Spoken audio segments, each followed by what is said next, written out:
Good morning Jain, स्वागत है आप सबका मेरे चैनल पर। आज बात करते हैं इटावा की सबसे बड़ी खबर में।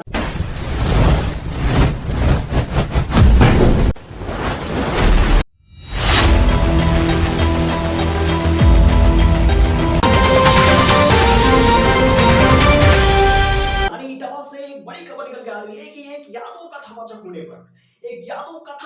होने पर ब्राह्मण महिला ने अपने मूत्र को पिलाया उसको। यादव कथावाचक को ब्राह्मण महिला ने अपने मूत्र से छिड़कर शुद्ध कर दिया जी। देखिए ये जो मामला आ रहा है इटावा का मामला, और जिसमें एक कथावाचक यादव उस ब्राह्मण के घर पे बुलडोजर चलवाएंगे। मैं देखना चाहता हूं कि कितने सत्य। भारतीय संविधान के अनुसार गलत है, पर हिंदू धर्म के अनुसार सही है। क्या सही है? शूद्र जो है पूज्य योग्य नहीं होता है। मेरा नाम संत सिंह यादव है।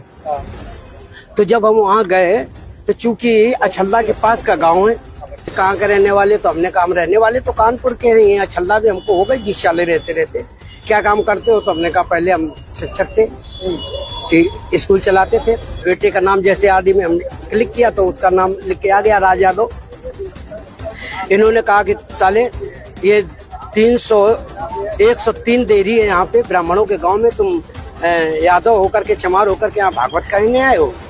और इन्होंने बहुत हमें मारकूट करना शुरू कर दिया। रात भर इन्होंने बहुत टॉर्चर किया सर, यहाँ तक कि हमारे बाल काट दे। और जो परीक्षित बना था, परीक्षित की मैडम से इन्होंने मूत्र, बोले भाभी आप अपना मूत्र ले आओ, उसे मूत्र से हमारे ऊपर छिड़का इन्होंने। बोले ये उसके मुंह पे छिड़का गया, उसको शुद्धिकरण बताई जा रही है। आइए जानते हैं कि पूरी मामला क्या है। पूरी मामला के बारे में पूरी शुरू से निष्कर्ष निकालते हुए इस मामला की पूरी जानकारी मैं आपको दूंगा कि इटावा में जो कथावाचक पर लेकर के गंभीर आरोप लगाई जा रही है, यानी बहुत सारे लोग वहां की तमाम ऐसे टिप्पणियां दे रहे हैं, बहुत सारे सोशल मीडिया पर चर्चाएं चल रही है कि क्या यादव कथावाचक होने पर जातिवाद को लेकर के क्या बहुत बड़ा हंगामा हो रही है, क्या जातिवाद को लेकर के यादव समाज बहुत नीच जाति में आते हैं, क्या जातिवाद ऐसे ही चलती रहेगी। ये सभी टॉपिक पे मैं बात करता हूं। सबसे पहले बात करूंगा इटावा की एक जो खबर है, इटावा की जो खबर है, इटावा की है, यादव जाति के है और ब्राह्मण महिला का मूत्र पिलाएगा, शुद्धिकरण या भ्रम है, या संविधान या हिंदू राष्ट्र रहेगा। यानी कौन सी चीज और किसके पक्ष में है और जीत किसकी होगी, दोनों पे बात करेंगे।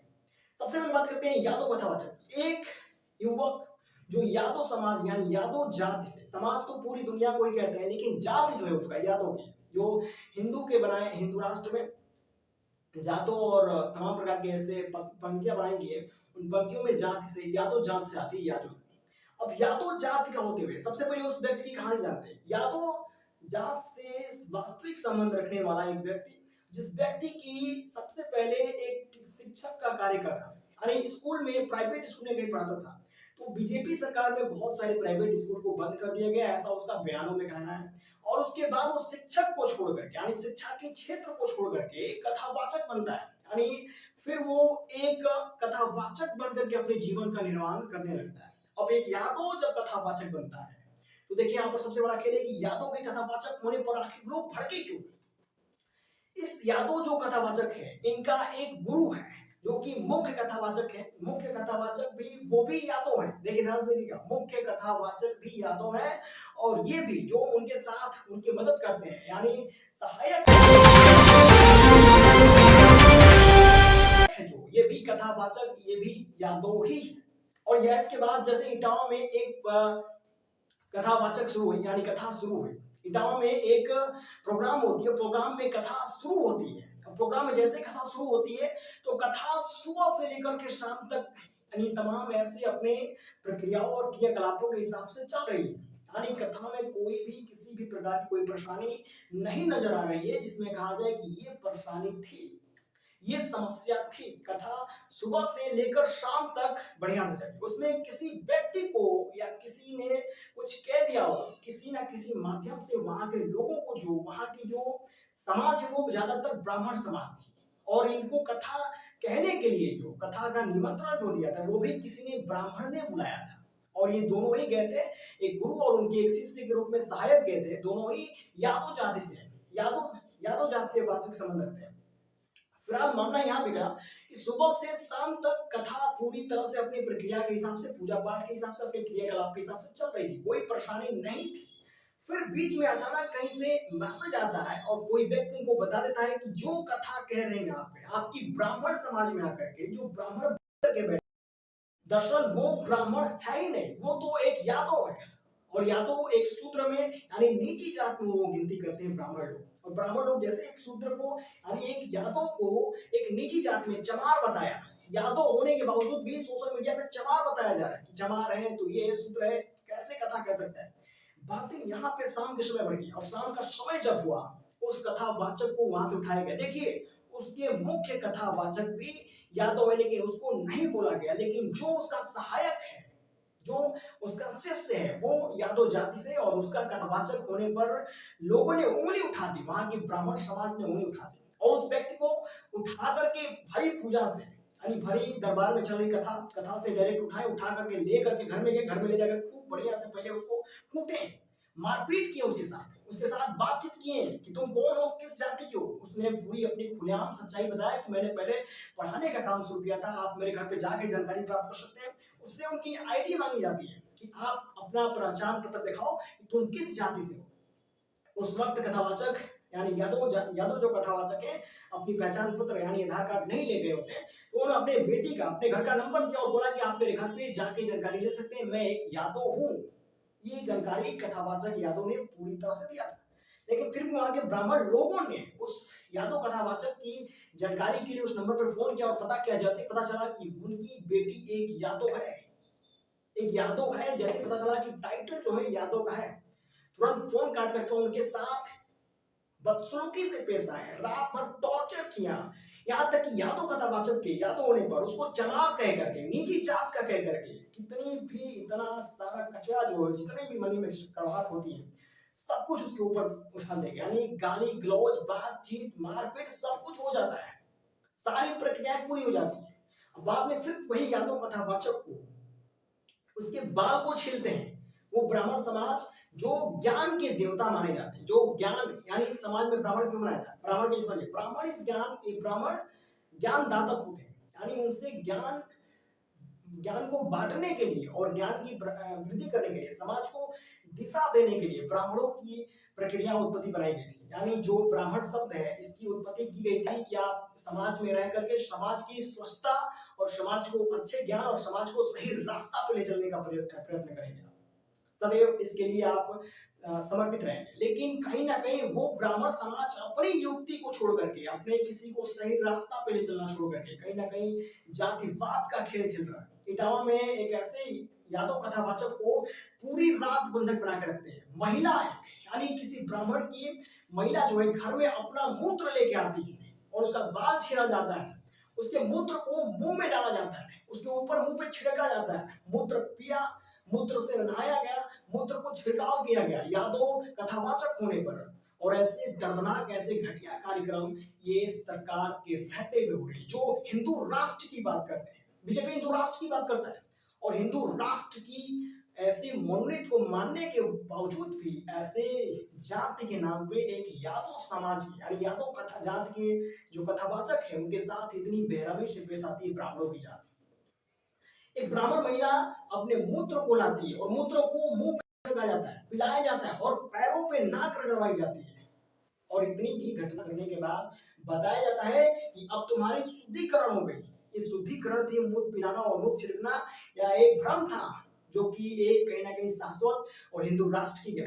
कुछ लोगों का कहना है कि एक हिंदू राष्ट्र यानी हिंदू जो संस्कृति है यानी समाज जो हिंदू की नियम कानून है, जो हिंदुत्व का नियम कानून है, उसके हिसाब से एक व्यक्ति सोशल मीडिया पे कह रहा है कि ये संविधान के हिसाब से सरासर गलत है। लेकिन एक हिंदू समाज और हिंदू राष्ट्र और हिंदू के जो वेद पुराण है उसके नियमों के अनुसार ये पूर्ण रूप से सही है, लेकिन एक कानून के मुताबिक इसको देखी जाए तो सरासर ये इंसाफ है। एक तरफ वो व्यक्ति बता रहा है, एक तरफ जो हिंदू राष्ट्र है, हिंदू समाज है और हिंदुत्व की जो बात करते हैं उसमें हिंदू के नियम कानून के अनुसार, उनकी जो वेद पुराण है उसके अनुसार ये शुद्धिकरण और कानून के हिसाब से ये असत्य, कानून के हिसाब से भ्रम है। क्या देश में कानून और संविधान को रखा जाएगा या हिंदू राष्ट्र बनाकर एक नई संविधान को लाई जाए? फिलहाल इसी बीच पर सपा के पक्ष सत्ता का शासन कह लीजिए, अखिलेश यादव वहां पर पहुंचते हैं। वहां पे कुछ वहां की पार्टी की वहां पे जो सदस्य वो सदस्य पहुंचते हैं और सत्ता में उनकी जो तो उन युवा यादव जो कथावाचक थे उन सबको कुछ राशियों से, यानी इतनी बड़ी घटना हो गई, लेकिन सोशल मीडिया पर इस वक्त में इस खबर को लेकर के कोई पुख्ता सदस्य जो बीजेपी से वास्तविक के सांसद या मंत्री या विधायक कोई भी वास्तविक संबंध उससे हो, वो कहीं नजर नहीं आ रही है। लेकिन बीजेपी की अपोजिट पार्टी पहले ही जाकर के अपनी सत्ता की प्रक्रिया वहां से शुरू कर दी। इतना कुछ छोड़ने के बाद बीजेपी, लेकिन सपा पहुंचने के बाद उनको कुछ राशि 25,000 21,000 की या 25,000 की राशि थी लिफाफे में, 1,000 की राशि में बदल करके और उन्होंने अपने तरफ से उन सबको भेंट किया, यानी राशि देकर के और एक मंगल की कामना की। तो ये कहीं ना कहीं सरकार की निजता, सरकार के क्या देश में संविधान नाम की कोई चीज नहीं, क्या संविधान हमारे देश के लिए छोटा पड़ रहा है, क्या संविधान पे हमें चलना चाहिए या हिंदू राष्ट्र होनी चाहिए। आइए दोस्तों, ये मिल करके हम तय करते हैं, आप सब मिल करके तय करेंगे कि ऐसे हिंदू राष्ट्र चलेगा। और कुछ लोगों का कहना है कि पूरे देश में कोई भी वेद हो, कोई भी शाश्वत ज्ञान हो, वो सिर्फ और सिर्फ एक ज्ञान है, लेकिन हमारे देश को चलाने के लिए कहीं ना कहीं शाश्वत ज्ञान से हमें ज्ञान को अर्जित करना चाहिए। ये सत्य है, लेकिन हमें इस ज्ञान को अर्जित करके इस तरह से बेहूदगी और गलत इस्तेमाल नहीं करनी चाहिए और हमें सदैव अपने संविधान के अनुसार, ये संविधान हमारे देश को चलाता है, ना कि कोई वेद और पुराण हमारे देश को चलाता है। हमारे देश में विदेश से भी लोग घूमने आते हैं, तो बड़े सारे भारतीय संस्कृति की लोगों ने बड़ी बड़ी आलोचनाएं की हैं, बड़ी बड़ी टिप्पणी की हैं कि भारत ऐसा है, भारत में लोग विदेशों से आकर के भारत की जय जयकार करके जा रहे हैं, वो कहीं ना कहीं हिंदू राष्ट्र को जय। भारत में सबसे बड़ी बात है कि किसी भी धर्म की, कोई भी जाति की, कोई भी मजहब की इंसान को जीने की, जीवन की कला सिखा सकती है, ज्ञान दे सकती है। देश को चलाने के लिए हमारे देश में जो संविधान बना है, यही से प्रथम प्राथमिकता दी जानी चाहिए, ना कि इसे प्रथम प्राथमिकता देनी चाहिए कोई हिंदू राष्ट्र में नया संविधान लागू होने के लिए। हिंदू राष्ट्र की प्राथमिकता नहीं बात कर रहा हूँ, हिंदू राष्ट्र तो पूरी तरह से है, लेकिन कहीं ना कहीं हिंदू राष्ट्र के लिए अलग संविधान ना बने, बल्कि उसी संविधान के तहत इन सभी पूरे देश को जैसे चला जाए, उसे भी कोई भी हिंदू राष्ट्र बने, कोई भी राष्ट्र बनता है, कोई भी अपनी संस्कृति का प्रमाण देते हैं, तो कहीं ना कहीं संविधान के नियमों का पालन करते हुए। दोस्तों, ये रही एक यादव कथावाचक होने की दर्द भरी कहानी। कहीं ना कहीं उसे बहुत ज्यादा पीड़ित किया गया और जैसे सुबह पूरी रात पीड़ित करते गए और पूरी रात पीड़ित करने के बाद गया और सुबह छोड़ने के बाद वो फिर यही सोशल मीडिया तमाम ऐसे खबरों में छप गया और सुर्खियों में बन गया कि आज इटावा में इतनी बड़ी बड़ी भयंकर जातिवाद हो रही है। क्या वाकई में ऐसा नहीं होना चाहिए? आप कमेंट करके बताइए और ऐसे राष्ट्रवाद के खिलाफ आप आवाज जरूर उठाइए और ऐसे दुरुपयोग हो रहा है तो आप आवाज जरूर उठाइए। किसी भी जाति, बड़े जात का या किसी भी छोटे जात का मजाक नहीं है, बल्कि हमें कोई परेशानी या कोई भी व्यक्ति हो इस पूरी दुनिया में, कोई भी विदेश का हो, कहीं का भी हो, उस व्यक्ति की हमें मदद करने के लिए हमें पूरी तरह से हमारा संविधान है कि आप उसकी मदद करिए, ना कि आप उसकी किसी कोई तकलीफ मत बनिए किसी का, आप किसी का मदद बनिए। आपसे कोई उम्मीद किसी का टूटे ना, ऐसा व्यक्ति बनिए आप। कोई भी राष्ट्रवादी करता है, कोई भी जातिवादी करता है, ये सिर्फ जीवन में एक गलत दुरुपयोग है शिक्षा का, जातिवाद करना या कुछ भी करना। आप अपने जीवन में सही मार्ग का चुनाव करिए, बात को सख्त से सख्त सजा हो, इसका कामना कमेंट करिए और इतना शेयर करिए वीडियो को कि ऐसे जातिवाद को लेकर के मामले ना, ऐसे छोटे छोटे बातों पर इतना प्रताड़ित ना किया जाए किसी व्यक्ति को। ठीक है, कोई आ गया तो आप उसको निकाल भी सकते थे, 1 रुपया ना दीजिए, कोई बात नहीं, लेकिन ऐसे प्रताड़ित ना करिए दोस्तों।